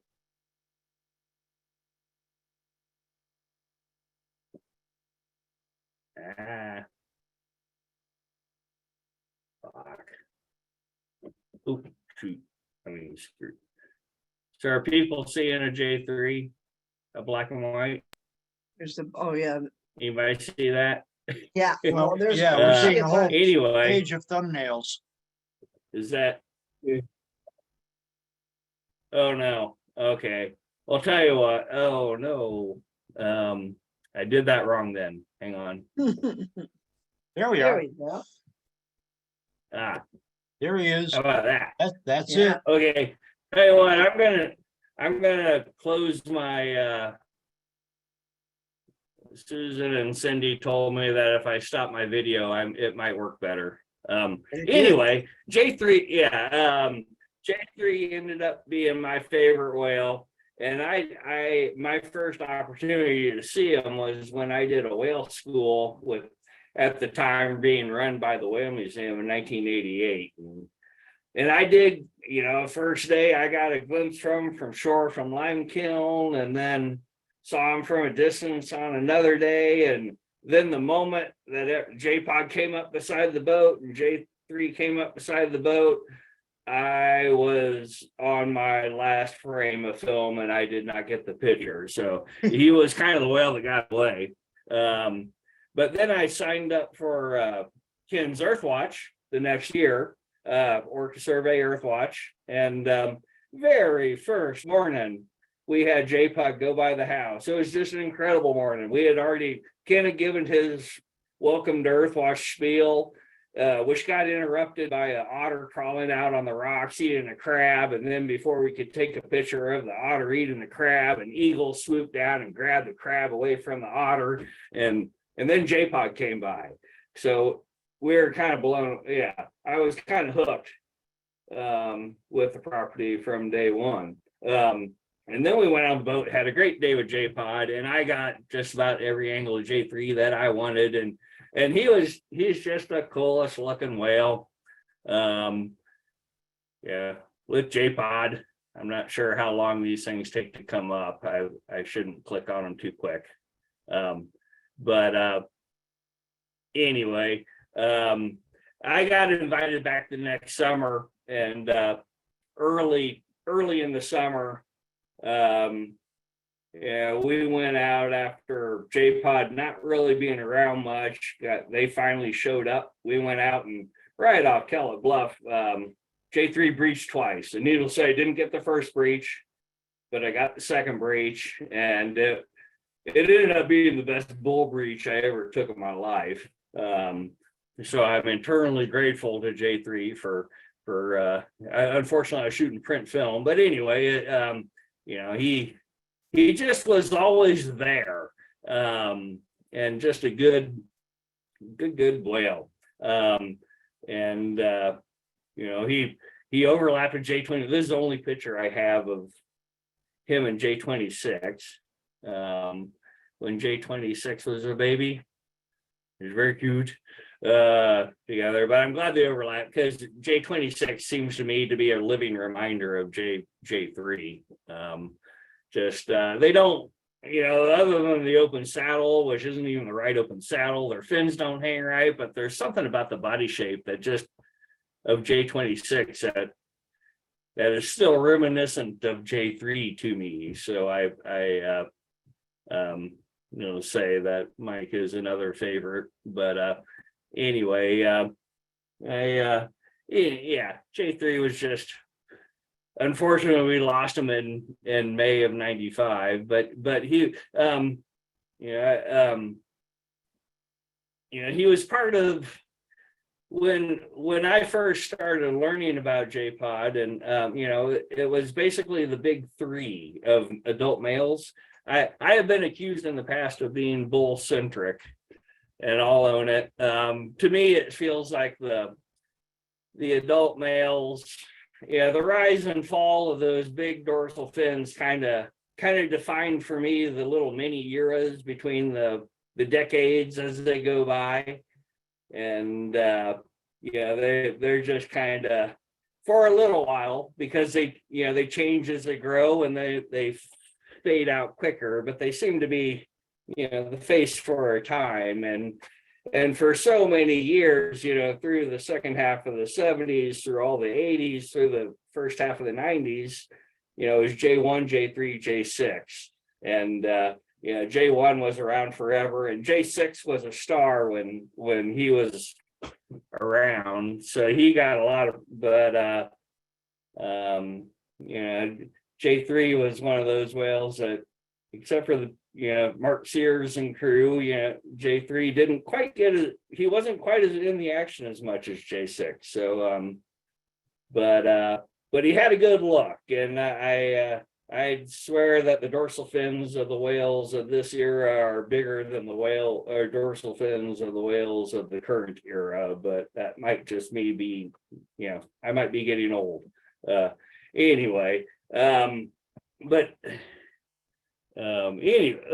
somehow my pictures are out of order, but anyway, it was J1, J3, J6, and J-Pod, and then the big males of K-Pod in that era were K1, K5, and K7. And I'm glad Ken had a picture of K5 in his thing, because K5 was also a great, this is not K5, this is L1, but I feel sorry, I don't have a scanned inside of K5, but K5 was a whale that was very much a part of the era. And he was a good whale to remember. He had his fin leaned over hard to the right, but he was a whale era. But anyway, when I first got a hold of the first catalogs in mid or when was it? Mid 80s, the big guys in L-Pod were L1, L10, L33, and L38. And between the three big J-Pod guys and the K-Pod guys, these guys were, these were whales I wanted to see so badly before I got out here. They were rock stars to me. Just waiting for them to show up. And I finally got my first chance to see L-Pod in June 13th, 1990. And the whales had come into the Victoria waterfront and then turn around and headed out. And Kelly and I and half an Earthwatch team were on high spirits, which usually goes about 8 knots.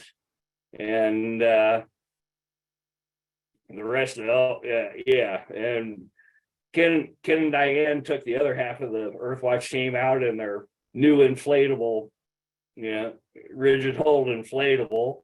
So needless to say, they got everybody as they went out way west, and Kelly and I putted out. We're watching boats come out of Victoria, pass us up, go, come home, and then leave for the next trip. And Kelly and I are still putting out that direction. And we finally caught up to the trailers about West Race Rocks somewhere, and it was L35s, which were a foursome at the time, L35, L1, L54, and L65. And I had never been, L1 had not been on my radar all that much, because his little profile pictures kind of don't make him look all that big. And if you don't get good lighting on his waves, his fin doesn't look all that incredible. But Diane had been telling me that L1 was somebody I needed to see. So I had, I knew there was something a little bit more to him. But there's my pictures of J6 or J27. But anyway, anyway, when I first saw L1, I didn't realize how big he actually was. He was huge. And from the rear, his fin had this jaunty kink and waves, and he was just a massive resident whale. And he bigger by far, bigger than J1, it seemed to me like. I just had no idea from looking at little ID shots of him that his fin had so many cool looks. And anyway, he was a good solid. They were always, the L35s were always the most exotic whales around. They didn't show up quite so often. And L35 herself was also a very cool looking whale. She had a very pointy fin with a cool open saddle, and just, the group just radiated something exotic. If you're a dorsal fin geek. Anyway,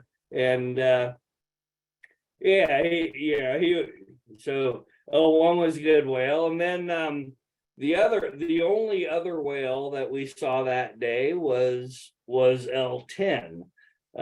So we went out, I think, we were out all day long. We saw 5 whales.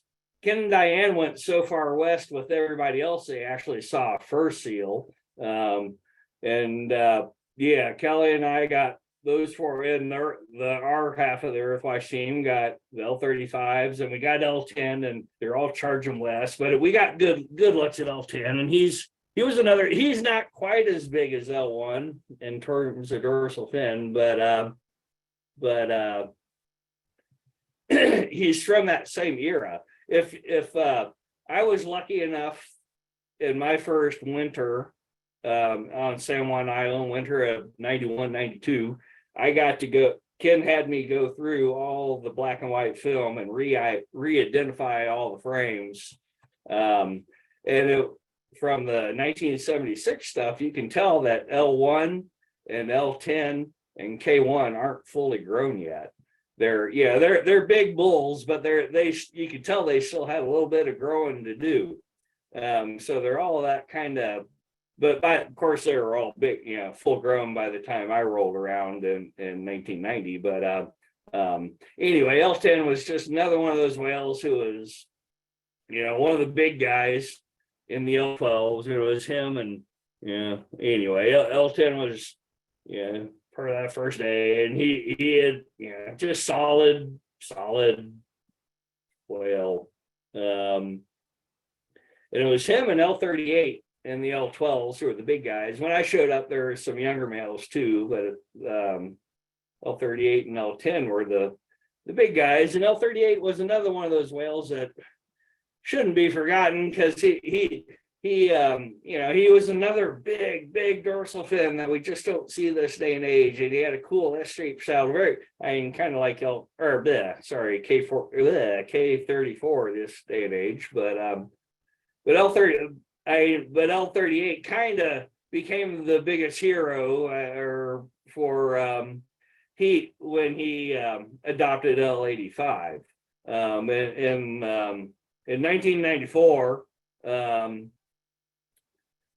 What was it? K's and L's, I believe, showed up in Johnson Strait for the first, they showed up for the first time that year in Johnson Strait heading south, and Jim Borman up there took a bunch of ID photos, and he had gotten a picture of L85 and L38's probable mom, L28.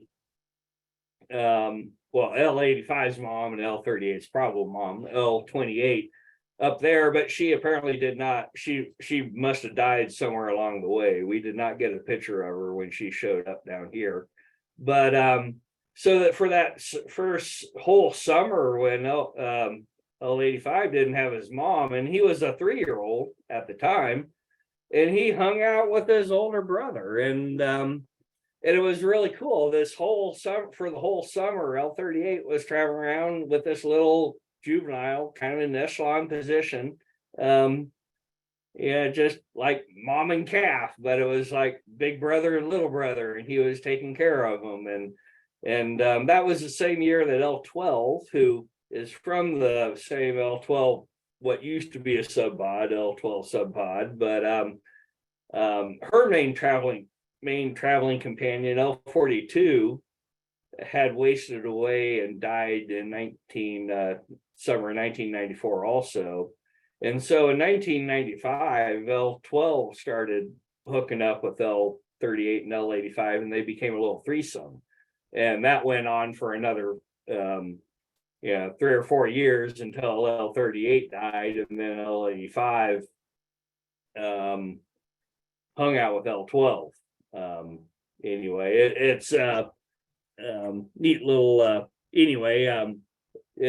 neat little example of all our probable possible relationships, and where one can go wrong if you don't really know how these whales are actually related, because if we had started the study in the 2000s, we would have thought L85 was L12's calf, but we know that's not right. So it's kind of neat that some of these whales will be adopted and will be taken care of by their older siblings and other members of the pod. So anyway, L38 is just another one of those guys who shouldn't be forgotten too much.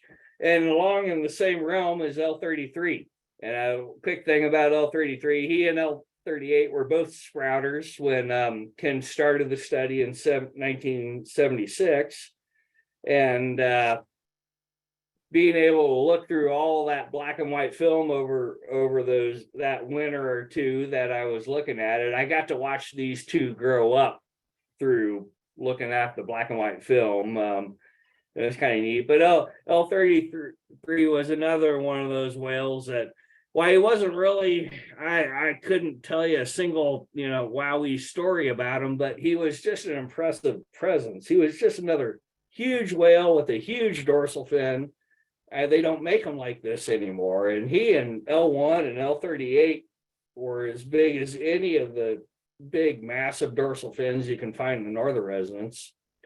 And the one thing I wanted to make sure everybody knew about L33 was he doesn't give enough credit, but I want to make sure everybody knows that that end credits in Free Willy, where you have the beautiful sunset whales and the big wavy bull kind of heading away from you in the sunset. That's not J1, that's J33 or L33. I'm sorry, it's L33.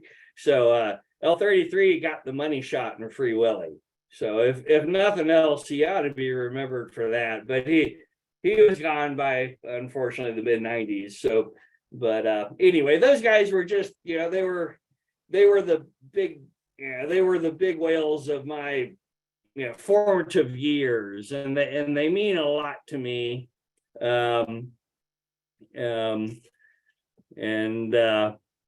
I miss them. I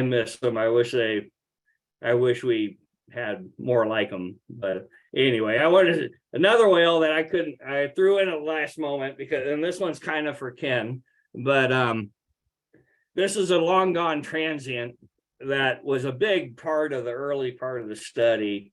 This is who is known as F1, and Ken named him Slash, which I thought is a great name for a transient. This is long before the Guns N' Roses Slash, I believe. So he was one of the original transients of the study, and while he wasn't around all that much, we don't have him too much in the film, but I got to see him for the first time in 1992 while working with Robin Baird, and I was in Saanich Inlet. We had the old V1 T61 heading, a lone adult male heading north in Saanich Inlet, and he got to the north end of Saanich Inlet and just started going crazy, big breaches out of him, cartwheels, pec slaps, all that. And I was getting them all on film, so I thought, till I found out that this is the old Click and Wind camera was my color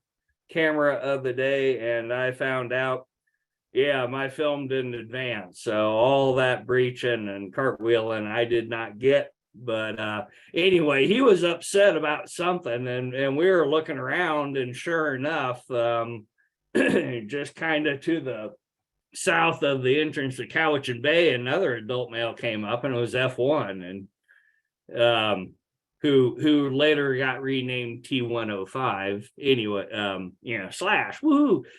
So I got my first sighting of him, and that was, okay, neat.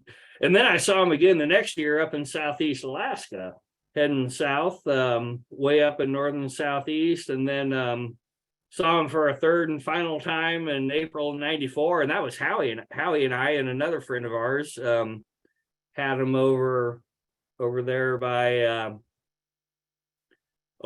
back on the backside of Mandarty and the Domville and Breather Island area. But he just gave us every angle you'd want to look at. But anyway, he's just another, one of those long dead glory whales. He meant a lot to Ken as a part of the earliest part of the study. And he wasn't a big part of the study, but he was a part of the early part of the study. And he was just one of those old adult males on the coast. Anyway, he deserves to be remembered too. And he had another name up coast. I think Numas, I believe he is up on the north coast, but Slash makes for a better name for a transient, in my opinion. Anyway, he was a good whale. And for last but not least, I'm going to throw one last shout out for a whale who's not from this area, but he meant a lot to me. Back in 2002, I got an opportunity to work for Craig Mackin and the North Gulf Oceanic Society, working in the Eastern Aleutians, trying to get an idea of whether transients were eating stellar sea lions out there. And what we found was really a whole lot of residents out there. A whole lot of residents that didn't really want you near them. We were working from 32-foot Bristol Bay gill netters, fishing boat charter, just one researcher, one boat driver sort of thing. But we had two boats working in the Eastern Aleutians, and most of the whales out there were just not friendly. They didn't want you near them. They weren't used to boats traveling around them. So ID photos were not quite up to quality as around here. But somewhere not too long into the trip, ran into this really nice group near, on the north side of Unalaska Island. And about J-pod size group, about 18 to 20 whales, three adult males, and one absolutely huge male. I mean, just massive dorsal fin, taller dorsal fin than any whale I've ever seen. And this group was nice. They lined up. They were cooperative. They gave me what I wanted, and just everything about them just screamed like the J-pod or the A1s of Johnson Strait, or the Exxon Valdez AB pod of Prince William Sound. They just they were just nice whales, and he was obviously the big whale of the group. Just stupidly tall dorsal fin. And my counterpart, my friend and coworker who worked on the other boat, who was a researcher on the other boat, and we split the Eastern Aleutians up into two, and one boat would work east and one would work west and we'd occasionally switch spots, and our boats would be out for about 6 days at a time. Then you'd have to go into Dutch Harbor and get food and water. And Peter and I, while our boats weren't always in town at the same time, Peter and I would Peter Nielsen was the name of my counterpart on the other boat, and we'd occasionally be on shore at the same time.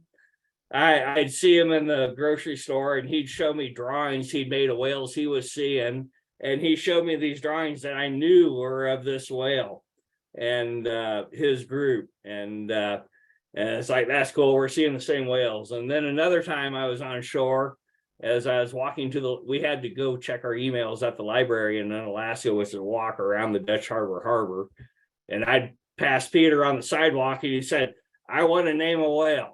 And I said, okay. He said, this guy, and I knew who he meant immediately. It was this big guy in this friendly group who he was seeing too. And he said, "I want to call this whale Colossus." I said, okay, that's fine with me, because it, it was a name that, meant something to somebody who knew the whale, and it says something about the whale. And so Peter and I agreed to name this whale Colossus. And this group ended up, I saw them 4 years in a row between 2002 and 2005, and they were by far the most common group in the Eastern Aleutians.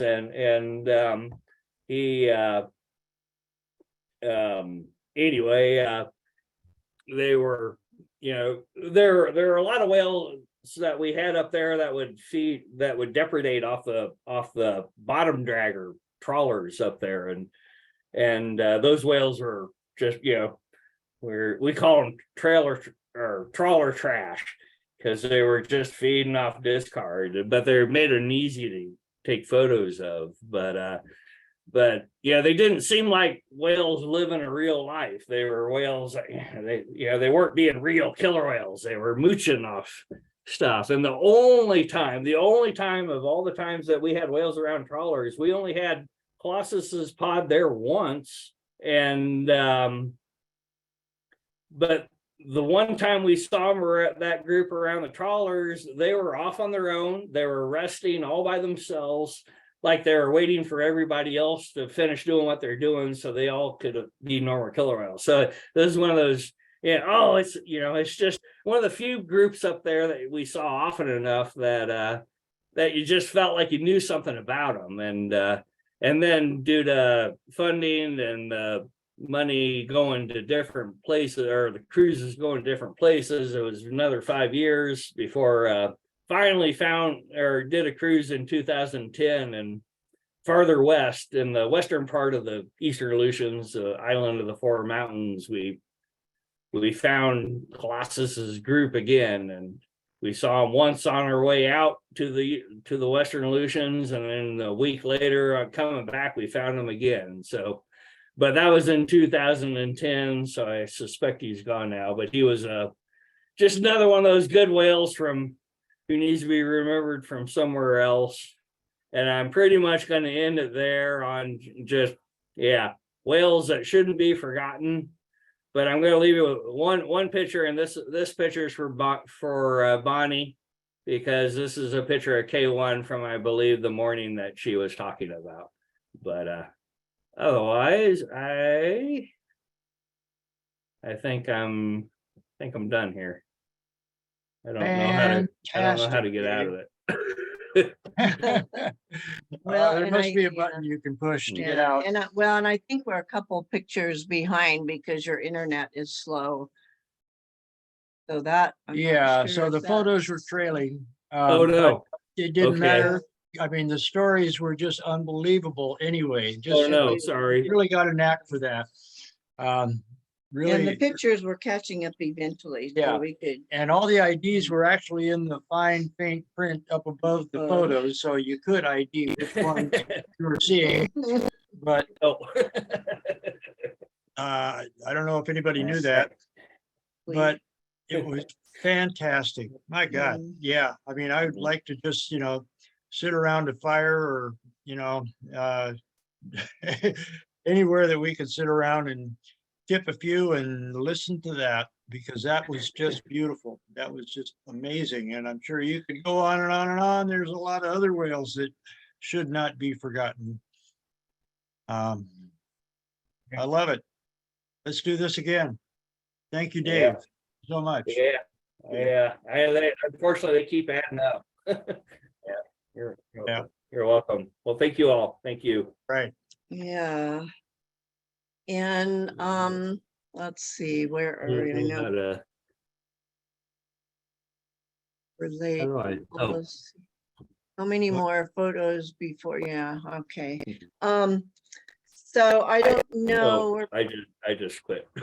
Okay, so we're after 8. So what I'm thinking, I know we had hoped to have other people shared their stories. What I'm realizing, because this has been so awesome, and I know with every story that was told, I'm sure many of you, and I know us, we kept thinking, oh, well, that reminds me of this story. And I know, and we have some emails and others who wanted to share stories. I'm thinking we need like a monthly storytelling. You might have to do that. So maybe we'll just start some.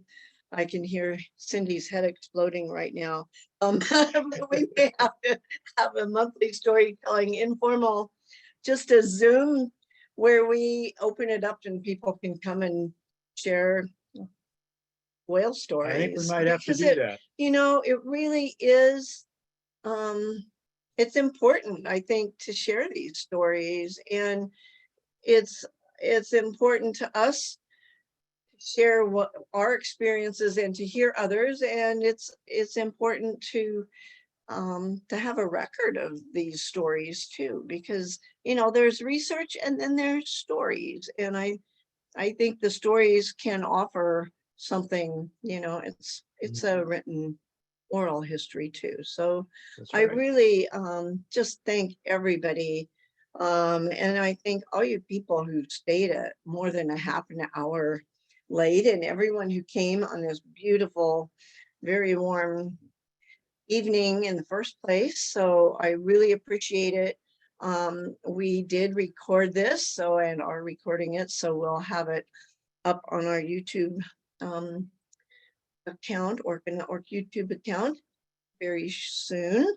So this is really, really was wonderful. And it makes me sad for all the orcas we never got to meet. And I know just I feel like a relatively short time that I've been part of this, the looking out and seeing the large, big family groups we always used to see of, you know, several pods together or all 3 pods together, that we don't see as much anymore.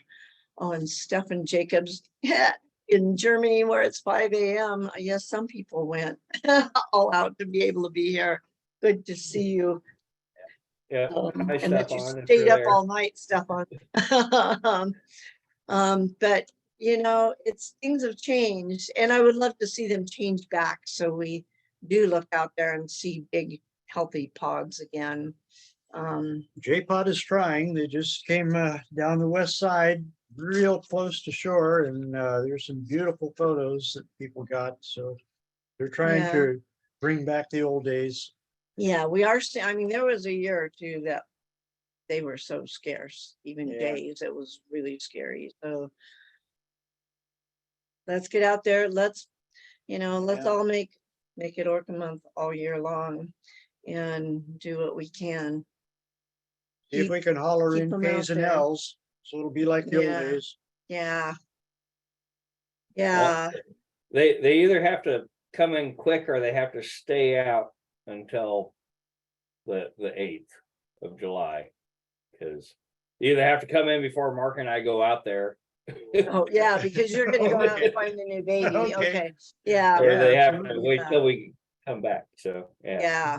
Yeah. Yeah. Well, good No, luck. finding I'll that. take anything. We'll go out. We'll Either out way. there Well, anyway. good luck So, finding that new Elpod baby, and maybe they'll surprise you with some others out there. Yeah. Maybe I'm willing to make the sacrifice that they come in while they're out there. As long as- that would be nice. Turn around quick. They do. Yeah. All right. All right. Well, I know we've kept you all late. Just thank you to everybody who told stories and everybody who has been a part of this, and to Cindy and Stephanie, our wonderful staff who helped us through this. I see Cindy is asking Elisa, our staff who is on, I guess, if she wants to say something. I haven't had time to see who's on here. That was actually for Elisa Schulman-Janiger. She has her hand raised. Oh, Elisa, Oh, that okay. Elisa is on here. But we do have whales in at least possession sound, maybe Saratoga Oh, yeah. Passage by now. Um, So they're in the hood. there goes everybody off the And thanks for introducing us to Slash. Never knew Slash before, so definitely. You shared my best encounter with them. Yeah, I well, okay, I do recall it. Well, yeah. The other side of He Mendarte, I know. changed. Yeah, they I were- mean, they were there pretty- really weren't many pictures of them floating around. I mean, even Ken from the older Orca survey days, it's just this one backlit satellite shot, and his neck stretched out somewhere over the years, so he didn't look the same. But he was one of those whales that I wanted to see so badly before I actually got a chance to see him. So yeah. Yeah. Well, Yeah. I think we better let Well, people yeah, get I on with think, their well, lives. and I like, Elisa Schulman-Janiger to get back saying, yeah, making it a regular event. I do. I like the idea of maybe quarterly. We'll make it a regular event, maybe just kind of informally invite a few people and leave room to let other people tell stories too. And which we had talked about doing, and then we went way over. So apologies for it was that. inevitable. And yeah, I know, and we were guilty of adding in a few of our own, and yeah, anyway, it's storytelling, Right. and it's whales, so, we're herding cats here. Yep. We're trying to herd whale stories, so. Well, thanks to Susan for dreaming this up. Here's the Yeah. event creator right here. Yeah. So we Alrighty. now- No, yeah. well, Thank Dave you. had the Thank idea early on. Oh, yeah, too, Dave, so actually, you thought named of it. Yeah, Glory Whales of Dave named Yesteryear. Yeah, well, I guess it came out of a slideshow that I never gave and probably never will, because Well, you just did it. yeah. Well, Sort of. I had these in the days of slideshows and the faders, we had those ideas of, doing these, we could bring the Earthwatch team to tears, if we put on the right music and put on the pictures of whales gone. But it just, over the years, the dead whales added up, and it became so, it would take 15 minutes or more to go through all of them. And in this day and age, half the people would hate the fact that there was music to the video, and the other half would hate the choice of music. So, Yeah. and Well, and it's, that sort of video just wasn't going to work anymore. So I guess it's probably better to take a chunk of whale, break it down a little bit, not everybody at once, and have multiple things and remember everybody that way. Yeah. Well, this turned out great, and it's sad to think about everybody who's gone, and it's good to remember. We're celebrating the good whales that were, so it was a good way to do it, and we all got to know some whales we didn't know before, so that's a good way to look at it. Yeah. All right. Well, thank you, everybody. We should probably let everyone go who we've kept on an extra 40 minutes, which we really thank you for. And thanks everyone who took part in Orca Month. There's still a couple days left, so go do something special for Orca Month and take some action all year long. Let's keep these whales around.